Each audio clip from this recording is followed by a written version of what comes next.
5月下旬、梅雨入り直前のじっとりとした台北の夜。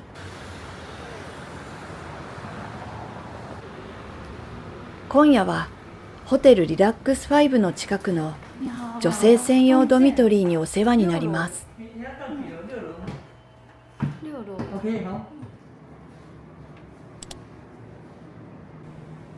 いつものカプセルホテルが満室で、今日は初めて泊まるワンダータイムさんにお世話になります。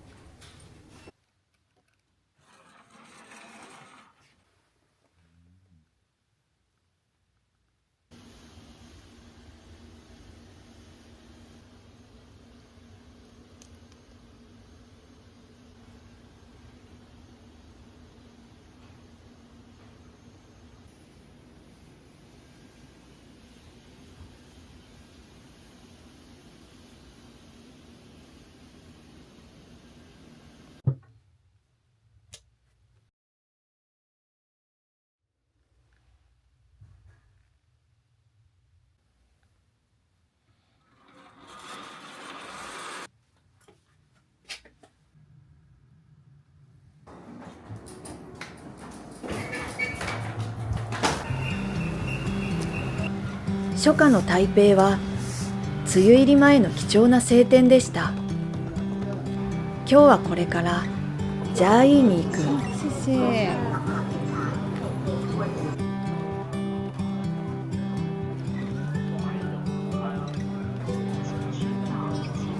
ジャーイーまでは新幹線で1時間27分。じっとりとした湿度の中、台湾の駅地下の匂いを感じます。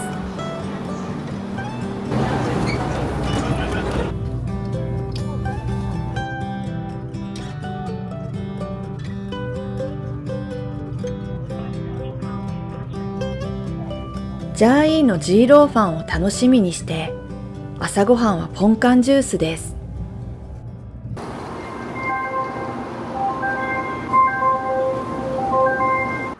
ここからジャーイーの中心地に出るため、2番出口を出て BRT というバスに乗ります。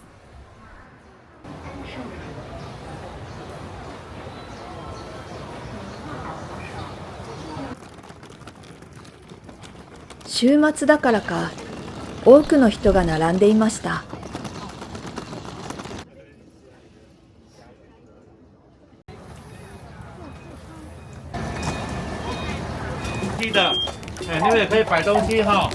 新幹線の切符提示で青いカードが渡され、無料で乗ることができる。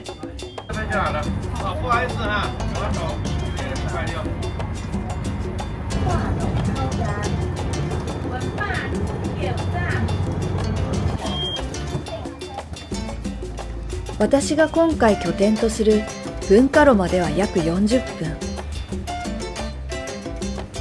バスを降りると灼熱のジャーイーが待っていた。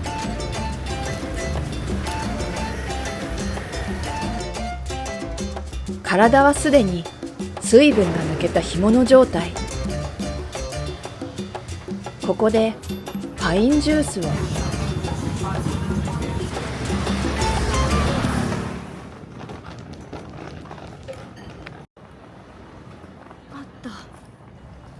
今回の旅で一番楽しみにしている宿へ。荷物を預かっていただきます。この家には興味深い歴史がありました。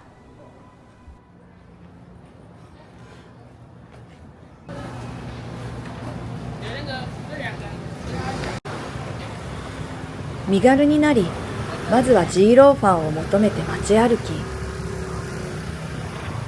台北とも台南とも違うこの街の空気。早くもジャーイーが好きになり始めていました。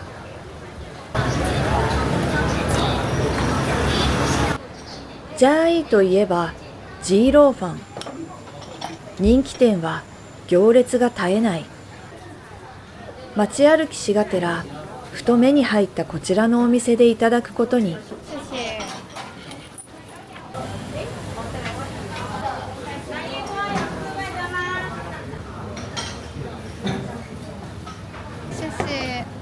親切な店員さんが半熟卵をサービスしてくださいました。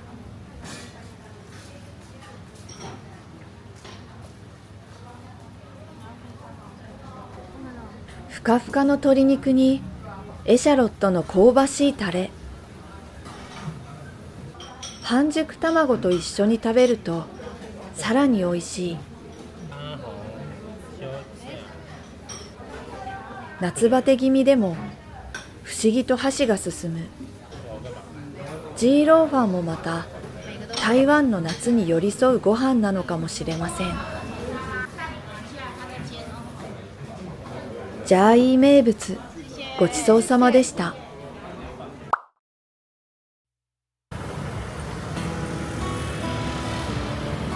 ジャーイーは台湾南部の小さな町。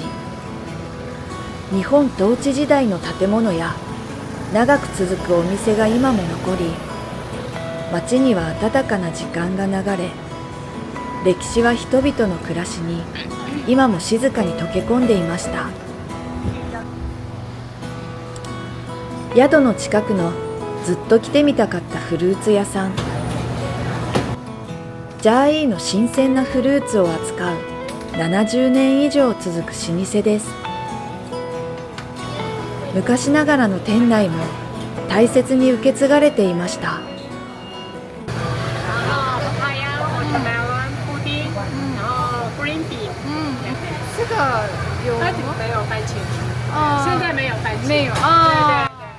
この日はトマトがなかったので、フルーツジュースをいただきました。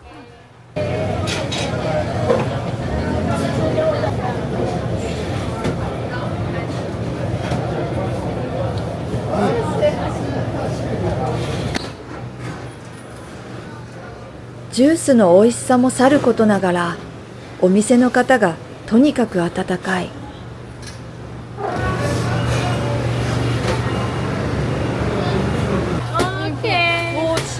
台湾真的我来看一下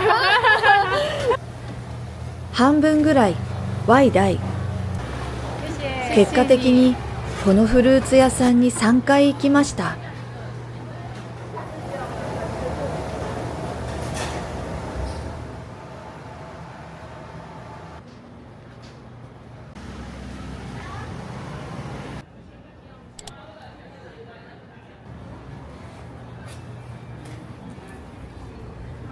お世話になる宿、このアンティークは約60年前に建てられたお家。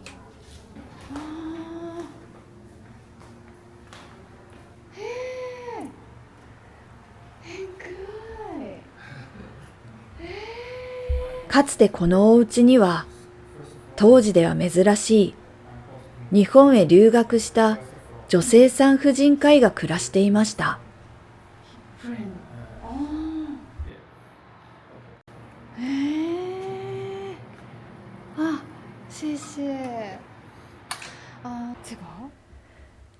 時を経て子孫の方が台北からジャーイーへ戻り、古いお家を宿として生まれ変わらせました。病院はすぐ近くの中西路にあり、このお家は医師の住まいだったそうです。明天心理在这里。谢谢。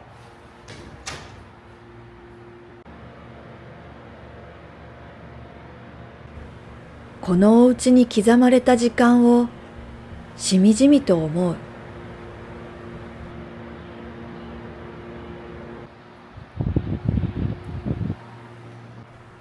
窓から見える景色は、今歩いてきた小さな路地裏。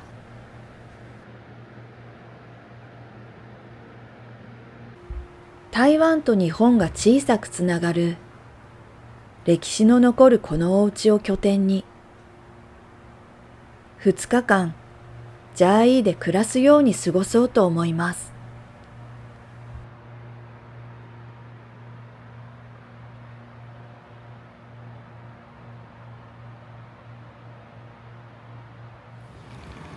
日が暮れる頃、自転車を走らせ、どうしても行きたい場所へ。夕方でも容赦なく暑いジャーイー。閉館時間間際に滑り込む。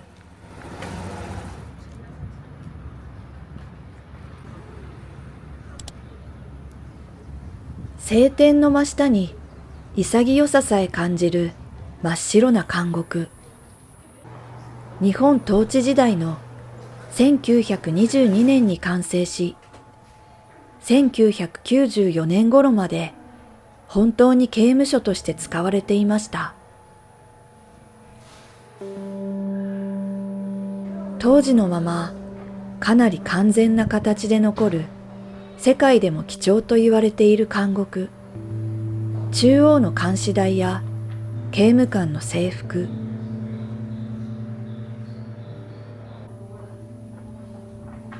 光は柔らかいのに空気は静かに重い。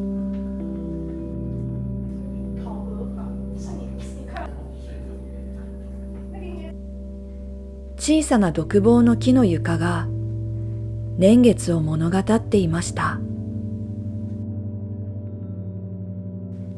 窓から差し込む光は小さな希望だったのでしょうか。監視窓もそのまま残っています。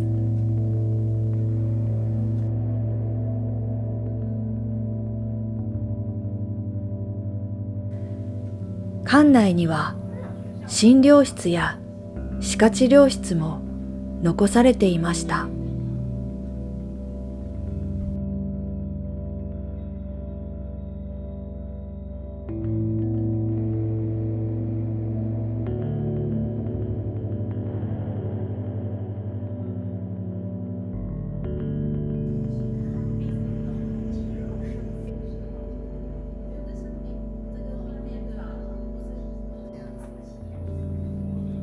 古い雑誌やポスターが貼られた独房も、ここで過ごした人たちもまた私たちと同じように時代の流行や娯楽に触れていたのかもしれない。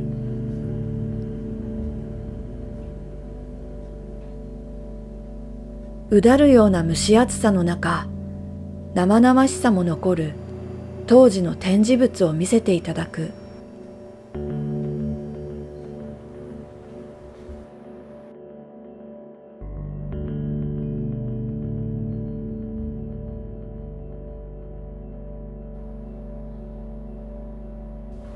中央監視台の最上部には神棚が設けられ、天照大神が祀られています。当時は国家と神道の結びつきが強く、その時代背景を伺うことができます。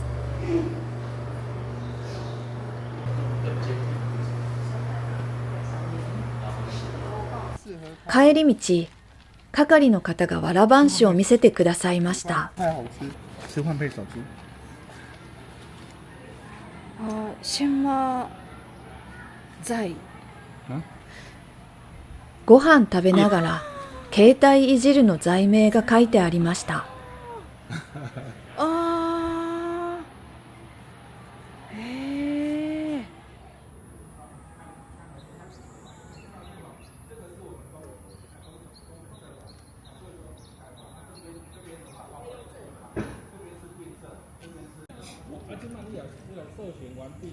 重い扉と高い塀の向こうには、今もあの日々の気配が残っていました。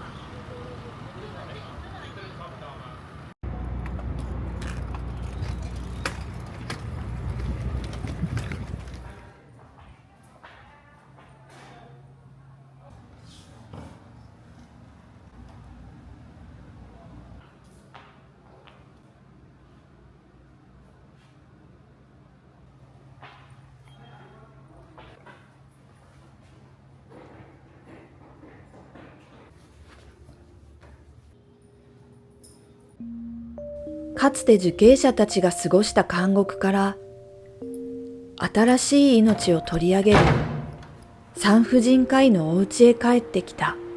ただいま。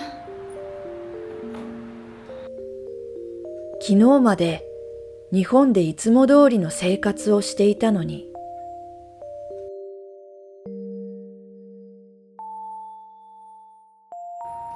ジャーイーに刻まれた歴史と記憶に触れていると、まるで台湾の時代を行き来しているような気持ちになりました。この旅はどこか特別な旅になりそうです。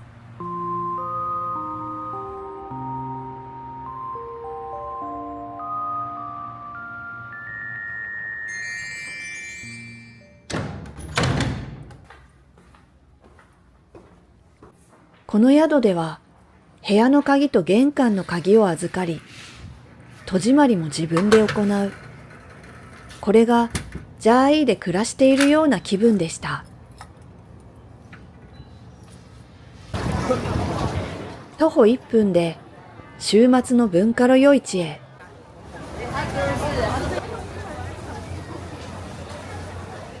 台湾ではその街ごとに温度も空気も音も違う。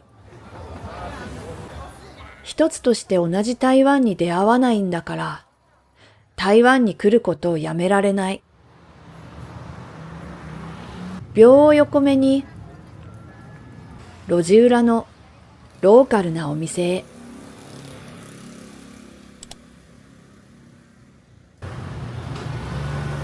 你好。一个人。一个人啊，你是日本？日本です。日本がイエスか？ご夫婦で切り盛りされている小さなお店。地元の方々は大きな円卓に美味しそうな料理を囲み、楽しそうに笑う。私も仲間に入れてもらったような気持ちで牛肉チャーハンと揚げワンタンのスープをいただきます。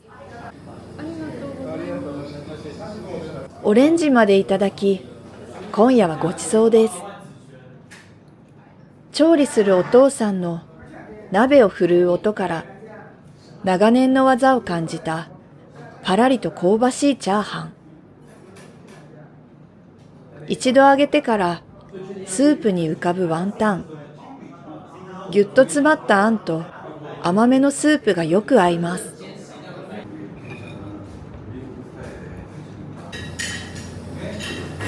最後にいただいたオレンジが今日一日の暑さをほどいてくれました。谢谢。谢谢。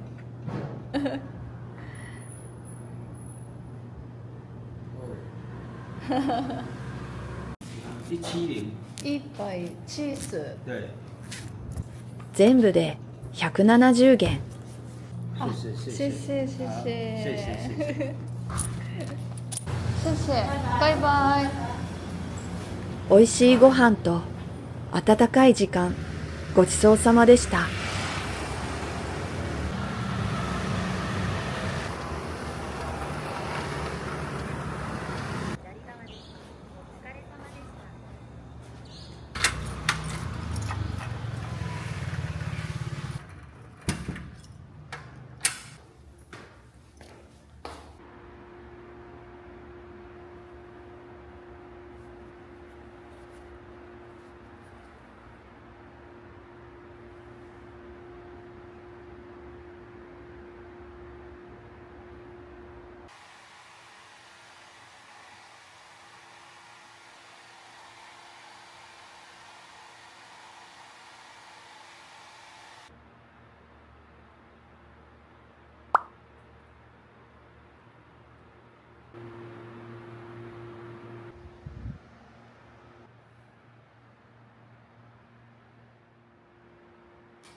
これでも遅いけれど、夜型の私が唯一早起きできる場所が台湾です。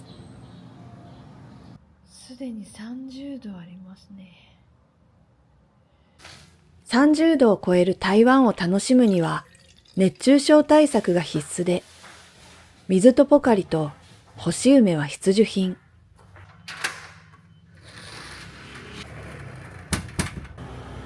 今日も灼熱の太陽とともに街を歩く。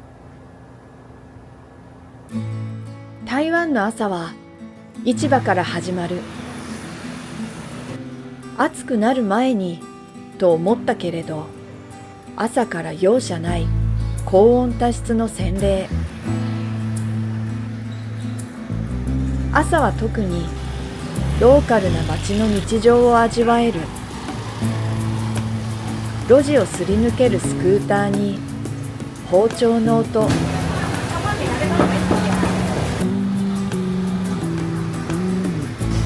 市場は今日もジャーイーの一日を動かし始めていた。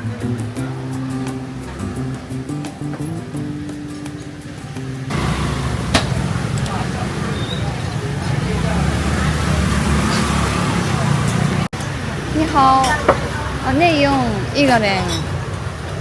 你要什么？鸡肉饭。你要哪一种？小的。あと味噌汁。30。あ、谢谢。地元のおじいさんと相席。谢谢。味噌汁とジーローファンでなんと30元、日本円150円です。台湾の味噌汁は甘みがあり、塩味は少ない。薄味のジーローファンは味噌汁と添えられたたくあんと食べると絶妙に美味しくなる。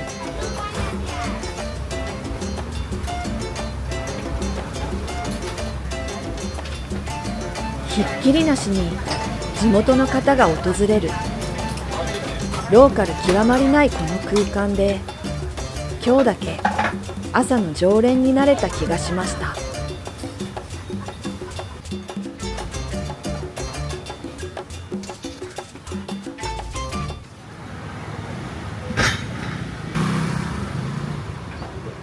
容赦ない暑さ。それ以上に街の活気が熱を帯びている。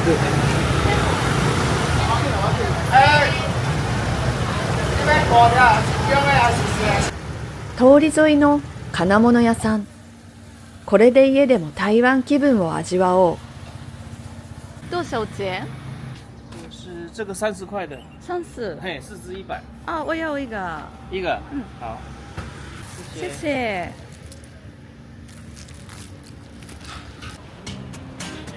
地元の人の台所で買い物をする。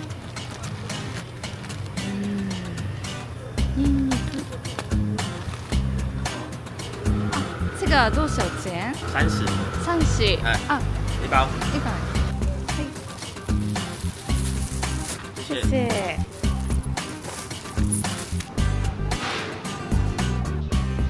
ビーフンを買って開店直後のフルーツ屋さんへ。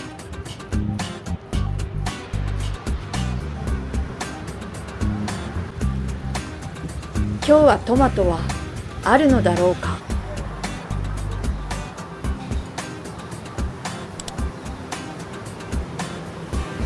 你好，今天有番茄吗？番茄没有哎，没有。现在不是番茄的季节，它是冬天。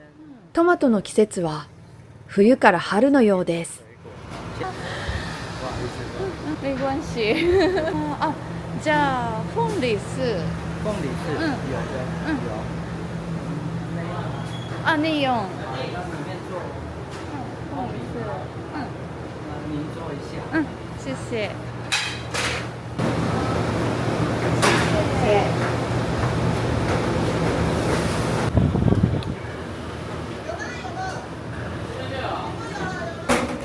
思わず深くうなずいてしまう美味しさ。台湾のパイナップルがこんなに美味しかったとは。フルーツに添えられたパウダーはディフォアジェの味がしました。店員さんに伝えよう。谢谢谢谢ありがとうバイバイ。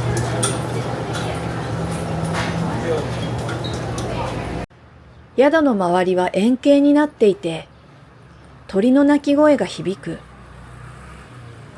こういう地元の方の日常が日本で窮屈に過ごす私にとって素晴らしい景色なのだ。一度涼みに宿に戻る。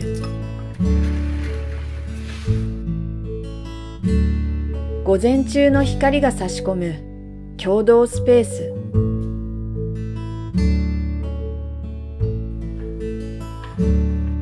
アンティーク皿も売っていて、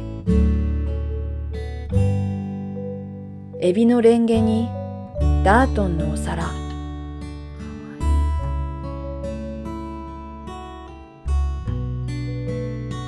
アンティークというその名の通りの空間。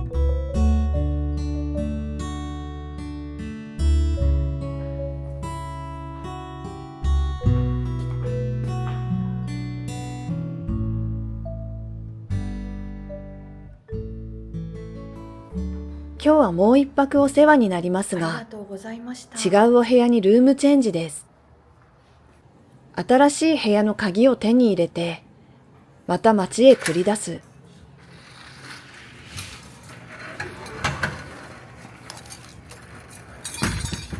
体感35度。ひい。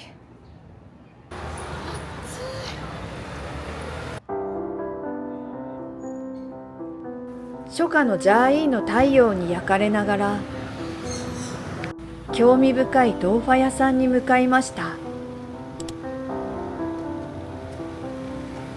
この建物もまた、かつて内科や外科として親しまれた徳山医院。1989年頃、院長一家がアメリカへ移住したことで閉院。長い眠りについた建物がローファ屋さんに生まれ変わるというロマンを持つ場所。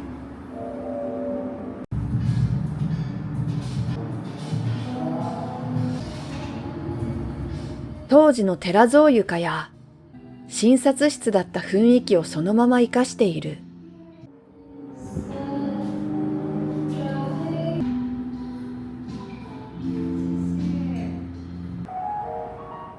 シンプルなドーファにゆでピーナッツ、冷たいシロップとともにクールダウンです。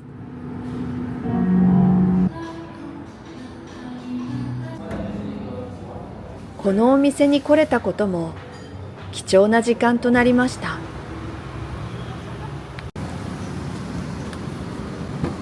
ほんの少し離れた古道具屋さんへ。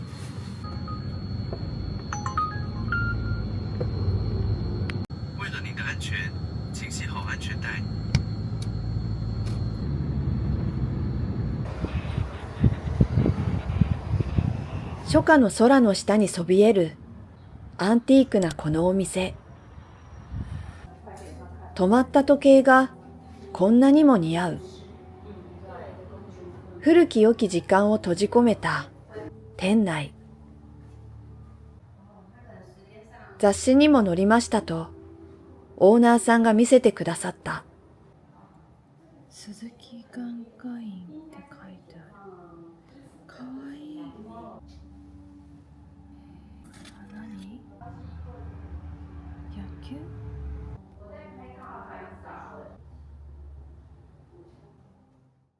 大好きなエビのお皿とレンゲもありました。我要这个。本日もエビカツ。日常をやりこなしている自分から自分へのプレゼントのように包んでくださった。暗い。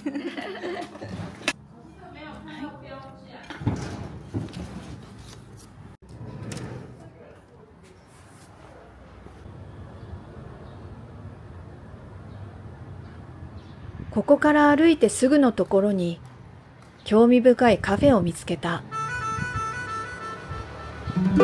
蜃気楼こそ見えないものの、真夏の団地の古い集合住宅の2階。赤い手すりがおしゃれな秘密基地への動線。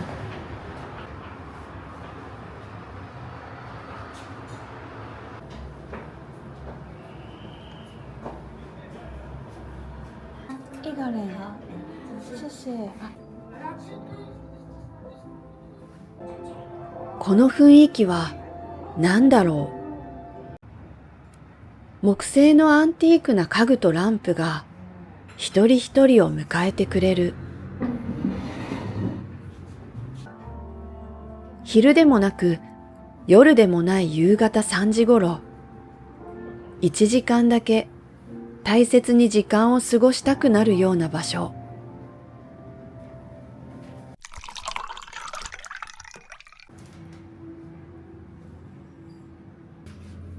涼みながらチャイをいただく。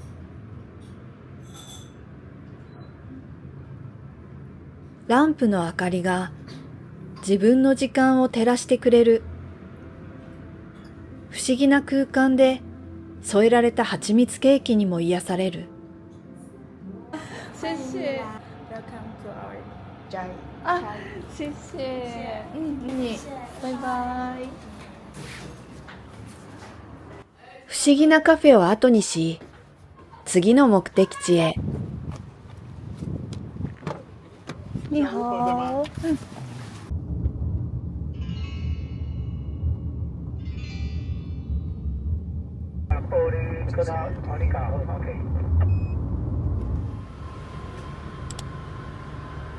かわいいタイルの館には多くの人が並んでいました。入館料は100元。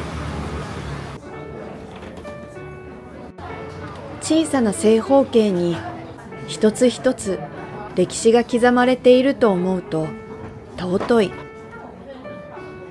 台湾製だと思いきや、日本統治時代、日本製のタイルが台湾に多く輸出されていました。鳥や花、ザクロなどを埋め込むのが人気で、お金持ちのステータスだったみたい。2階にもタイルの歴史が再現されている。この博物館では20年以上にわたり解体予定の古民家に足を運び、捨てられる運命だったタイルを1枚ずつ救出してくださった。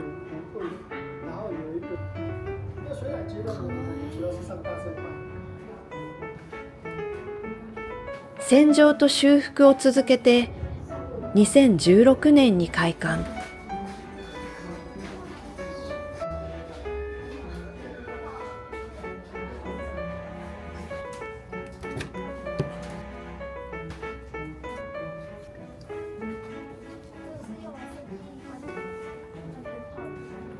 私は特に果物のタイルが好きです。いつか本物のタイルを手にしたい。そんなことを思って眺めていました。店内に並ぶレプリカタイルのお土産も可愛くて選ぶのに一苦労。これは小さなタイルのマグネット。ガラスのコースターと母にはバラのタイルを。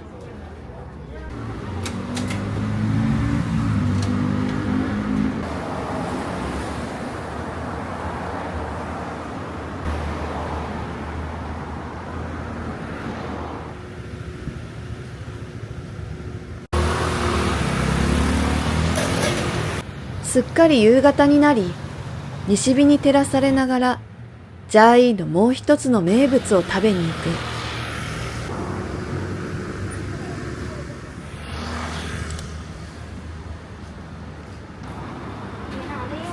好，内用。涼しい麺と書いて涼面。几桌的呢？OK，凉面小碗小的一个，内用。要35度を超える夏のジャーイーを支えるこの町のもう一つの名物。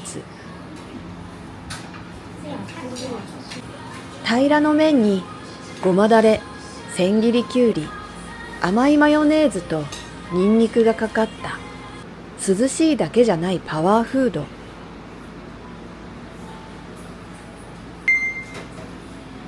ちょっとこれは美味しすぎて驚いた。暑い町に根付いた麺、恐るべし。辛みを加えればさらに夏に立ち向かえそう。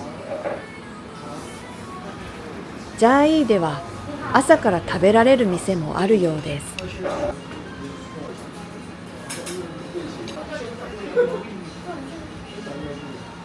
真的好吃。ありがとう。来台湾。三点四耶。哦，ありがとう。バイバイ。優しいお母さんの人柄もまた美味しさの一つでした。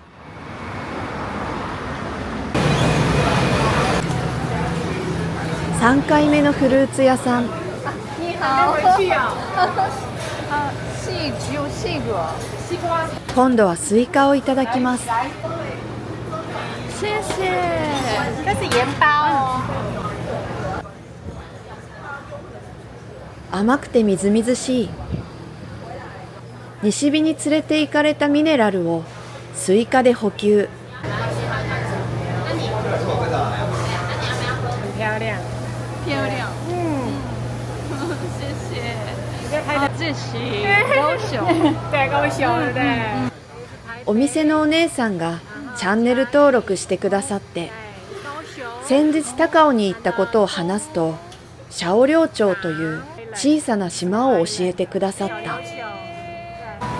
小琉球有海龟。哦。对对对。高雄 maybe 1 hour。哦。Yeah. Next time, go to 小琉球。谢谢你。谢谢。拜拜。下次再来。拜拜。フルーツ屋さんの皆さんもまた本当に温かい。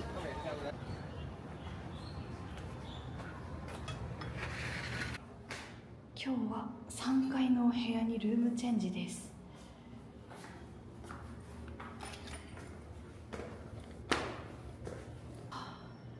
すごい。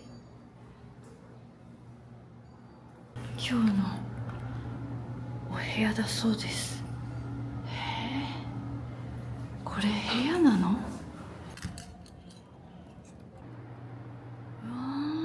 このお部屋もまた素晴らしく可愛い空間でした。可愛い。荷物もちゃんと運んでくださっていて、ちょっと入ってみましょう。お気に入りの自分の部屋に帰ってきたような感覚。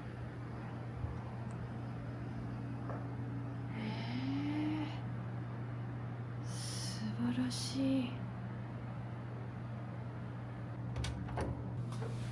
独立したシャワーとお手洗いもおしゃれでした。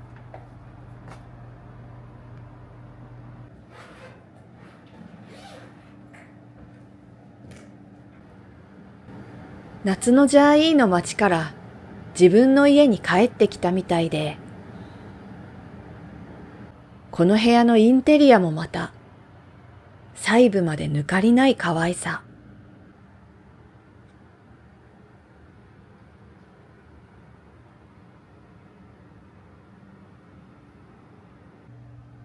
お土産を並べる。母も食べたがっていた新中のビーフン。どこにでも売っているけれど、地元の市場でふらっと買った思い出ごとお持ち帰り。銀のレンゲも同じく。小道具屋さんのエビのレンゲは状態が良く、クリーム色っぽいのが気に入りました。ガラスのコースターとタイルのマグネットは博物館での記念に。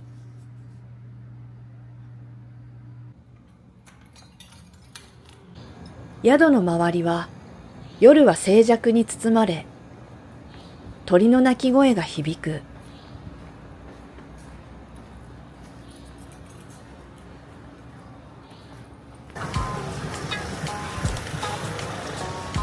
じゃあいい最後の夜、今夜もふらっと夜市に来た。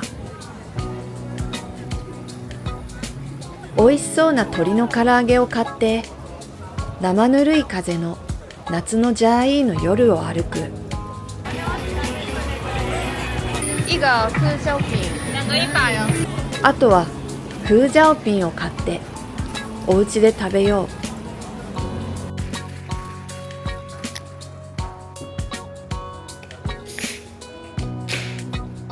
ジャーイーで過ごした2日間を振り返る静かな宴の始まり。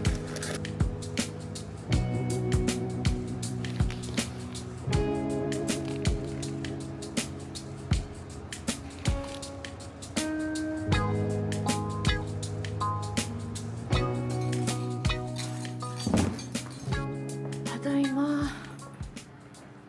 比特律方形披萨，松软厚实的饼皮，来自美国的 Chris。过去工作常常往来美国跟亚洲各国，直到。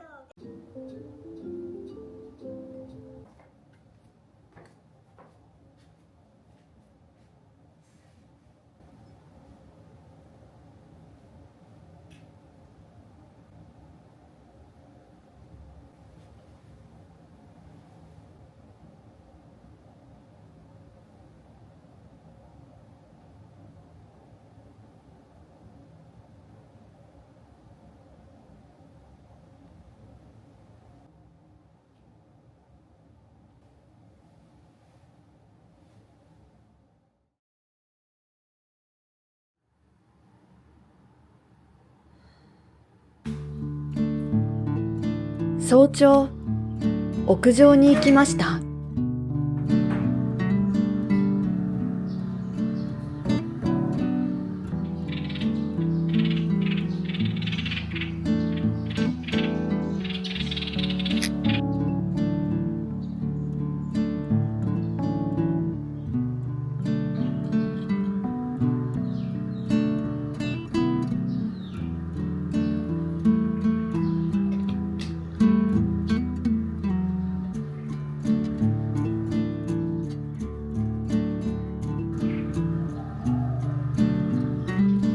レトロな街の片隅で暮らすように過ごした2日間、本当に楽しかった。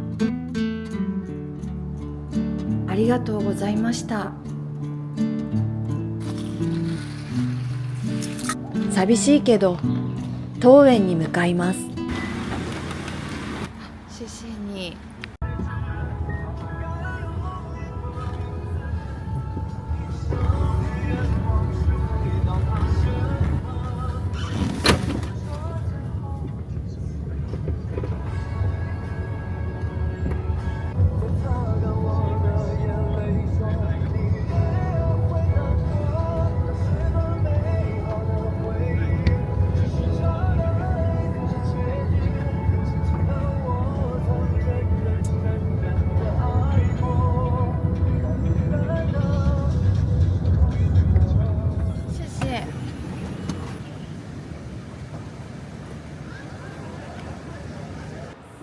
レトロなジャーイーの駅から鋼鉄ジャーイー駅に向かうためバス停に向かう。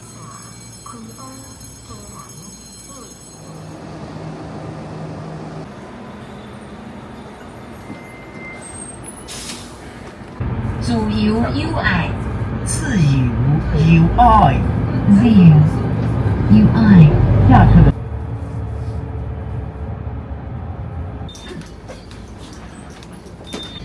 谢谢。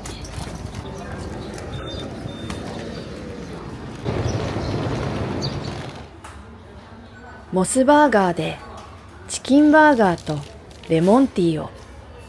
味は日本と変わらない。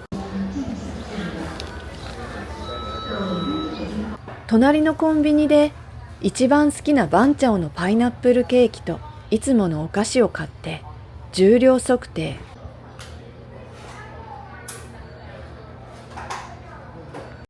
新幹線で食べる用のエッグタルトを買ったところまでは楽しい旅でした。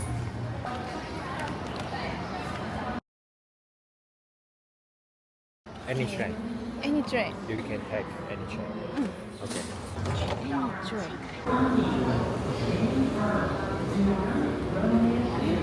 なんかないんですけど、この電車。これに乗るってこと？何でもいいってこと？今思うとこの時点でかなり異常事態でした。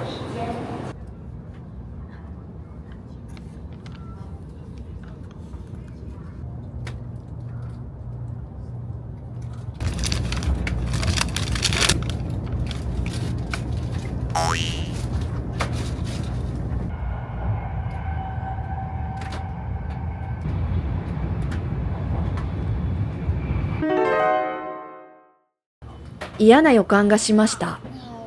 到桃園几点？现在不能确定。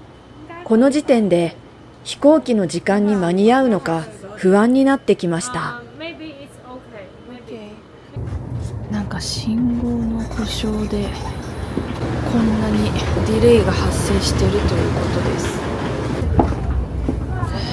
どうしよう。本当にもしかしたら乗れないかもしれないな。私が乗る飛行機は13時45分。12時半には確実に桃園空港に到着する必要がありました。12時には桃園に着くとのことですが、念のためいろいろと調べまくっていました。しかしあっという間にこんな時間で。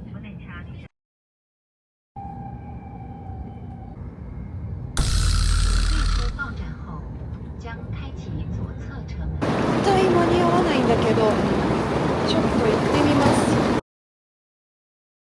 なんと乗れませんでした。差額を払って成田に行きます。もう最悪なんだけど、成田から地元に帰ることになります。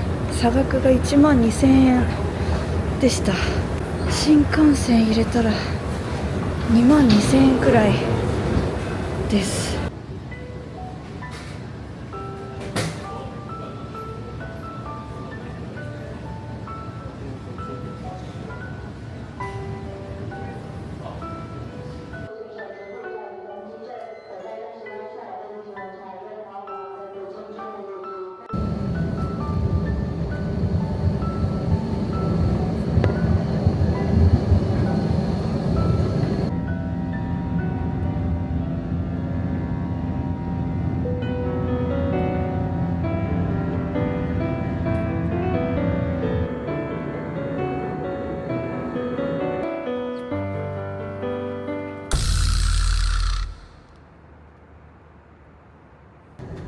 成田空港に着いたら1時間かけて東京に出て、東京から新幹線で2時間かけて地元に帰るしかない。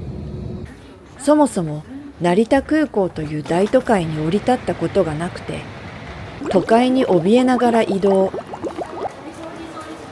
日本のいろんな乗り方がわかんない。まもなく快速電車が到着します。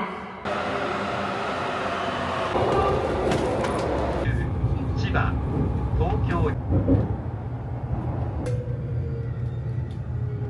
なんかもう右側を歩く癖がついてしまっているし、外国人に質問されてイエスって言おうとしてドゥイって言うし、飲み物を飲んで罰金取られないかなみたいな思ってしまうし、もう頭が台湾の、ここはもう日本なんだよな。食べたい。台湾料理のお店があって、めちゃくちゃ入りたかったんだけど時間がありませんので我慢します。食べたかったな。